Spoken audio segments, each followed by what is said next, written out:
Sir किसी को heart attack तो ठीक है, लेकिन अगर किडनी खराब हो गई तो किडनी, अब हार्ट अटैक तो खत्म ही होगा ना सर, उसके बाद तो क्या जी बचा? जी। किडनी से तो बच सकते हैं। तो बचने का रास्ता क्या है, कि डायलिसिस या कि ट्रांसप्लांट करना, या कोई नहीं तीसरा नहीं, रास्ता है? तीसरा रास्ता है और वही अपनाना है। तो तीसरा रास्ता वही है, गुड लाइफस्टाइल। तो कितने भी बिजी हों, आपको एक्सरसाइज का टाइम ढूंढना ही है। खाने में आपको वेजिटेरियन डाइट को रखना है।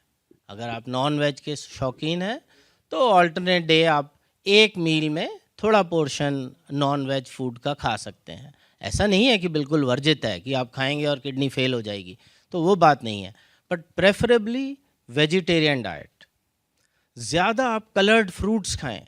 जितने जितने कलर के फ्रूट्स खाएंगे उतना आपको एंटीऑक्सीडेंट्स मिलेंगे, तो वो आपके सारे ऑर्गन्स को ठीक रखेंगे इंक्लूडिंग किडनी।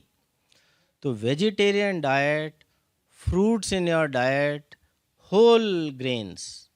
तो रिफाइंड आटा नहीं खाना है आपने, आपने होल ग्रेन वाला आटा खाना है। ये जो है आपके डाइट का मेन मंत्र है, जिससे आप ओबीज नहीं होंगे। रेगुलर फिजिकल एक्सरसाइज करिए। अब रेगुलर फिजिकल एक्सरसाइज की कोई डेफिनेशन एज सच नहीं है जो एक्सेप्टेड है। कोई कहेगा 10,000 स्टेप्स रोज़ चलने चाहिए, कोई कहेगा 5,000 ही बहुत है। बट कंसेंसस ये है कि अगर आधा घंटा रोज़ भी आप वॉक करते हैं, वो बहुत इनफ है आपकी लाइफस्टाइल डिजीज़ेस को दूर रखने के लिए। तो सांस ले ले तो भी चलेगा ना, कि आजकल लोग तो सांस ही नहीं लेते। प्राणायाम, बिल्कुल। योग इसमें प्राणायाम। जो योग का रोल है ये भी बहुत महत्वपूर्ण है। और अच्छी बात यह है कि अब सरकार भी योग को पुश कर रही है, और मुझे लग रहा है कि यंग लोगों में जागरूकता भी आ रही है और लोग अब योग की तरफ आकर्षित भी हो रहे हैं और कर भी रहे हैं। तो ये एक बहुत पॉजिटिव डेवलपमेंट है। अगर ये इस तरह से पुश किया जाएगा, स्पेशली जैसे वर्ल्ड योगा डे अब डिक्लेयर हो गया, उसके बाद एंथुजियाज़म आ जाता है आम लोगों में, और जनरली लोग अब योगा कर रहे हैं और उससे भी बड़ा लोगों को फ़ायदा हो रहा है। तो लाइफस्टाइल है। नमक, नमक सबसे बड़ा दुश्मन है, चीनी नेक्स्ट दुश्मन है। तो इंडियंस का जो सॉल्ट इनटेक है एस्टिमेटेड है 10 से 12 ग्राम रोज़ होता है, जबकि एडवाइजेबल है 5 ग्राम सॉल्ट, मतलब 1 चम्मच पूरे दिन में आपके खाने में होना चाहिए। अगर आप हाइपरटेंसिव हैं तो इसका भी आधा कर दीजिए, आधी चम्मच।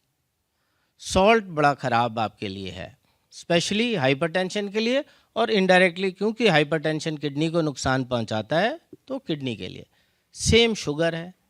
शुगर का इंटेक, प्लेन शुगर्स का आप एलिमिनेट करिए। कॉम्प्लेक्स शुगर्स जैसे फ्रूट्स में होती हैं, ये अलाउड हैं।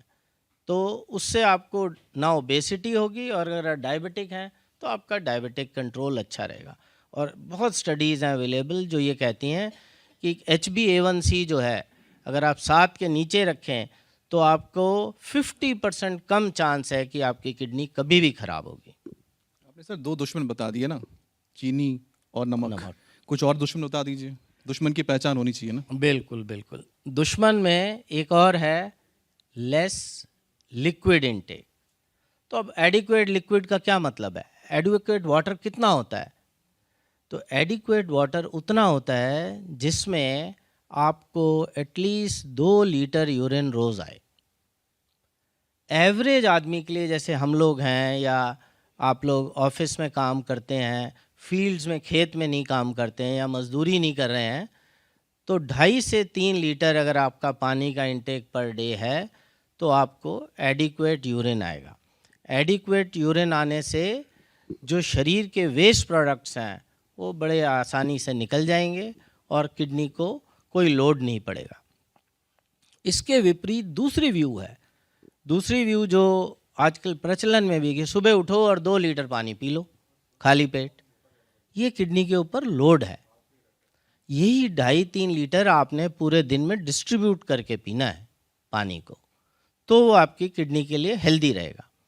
अब अगर आप जॉगिंग करते हैं, अगर आप जिम करते हैं, अगर आपका प्रोफेशन ऐसा है जिसमें गर्मी में बहुत आप एक्सपोज्ड होते हैं, तो आपको वाटर इनटेक बढ़ाना पड़ेगा उसी हिसाब से। तो ये आपका तीसरा दुश्मन है कि लेस वाटर इनटेक। चौथा आपका दुश्मन है मेडिकेशन। तो बेवजह जब दवा नहीं खाइए, पहली चीज़। दूसरी, अगर आप बैक एक से सफ़र कर रहे हैं या नी जॉइंट के पेन से सफ़र कर रहे हैं, जो बड़ा कॉमन है कम्युनिटी में, लोगों के पास टाइम नहीं है, बस गोली खाई और चल दिए, तो जो पेन किलर्स हैं ये किडनी को बहुत नुकसान करती हैं।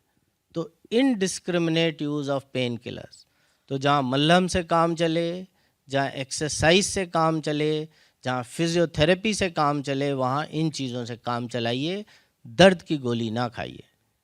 दूसरा, ज़रा सा बुखार हुआ और आदमी ने एंटीबायोटिक खा ली, बिना डॉक्टर की सलाह से एंटीबायोटिक नहीं खाइए।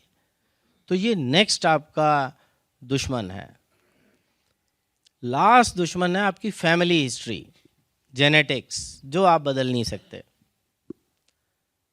तो अगर आपकी फैमिली में किसी को किडनी की प्रॉब्लम रही है तो आपको सतर्क रहना है। फैमिली में किसी को किडनी का स्टोन है तो आपको सतर्क रहना है।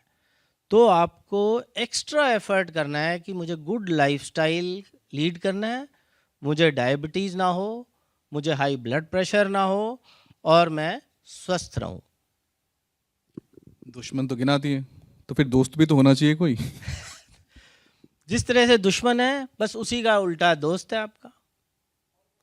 पानी एडिक्वेट पीजिए, गुड लाइफस्टाइल लीजिए, दवाइयाँ बेमतलब खाइए नहीं, वेजिटेरियन डाइट खाइए, फ्रूट्स खाइए, तो आप स्वस्थ रहेंगे और यही आपके दोस्त हैं। ऑफ कोर्स इसमें किडनी स्पेशलिस्ट और फिजिशियंस भी आपके दोस्त हैं। क्यों? क्योंकि अगर आपको ये सब करने के बावजूद जेनेटिक डिजीज़ेज़ हैं जैसे हाई ब्लड प्रेशर और डायबिटीज़, ये हो ही जाएं, तो आपको फिर फिजिशियंस की हेल्प लेनी है ताकि आपकी शुगर कंट्रोल रहे, आपका ब्लड प्रेशर कंट्रोल रहे और आप एनुअली अपनी किडनी के फंक्शन का टेस्ट कराएं।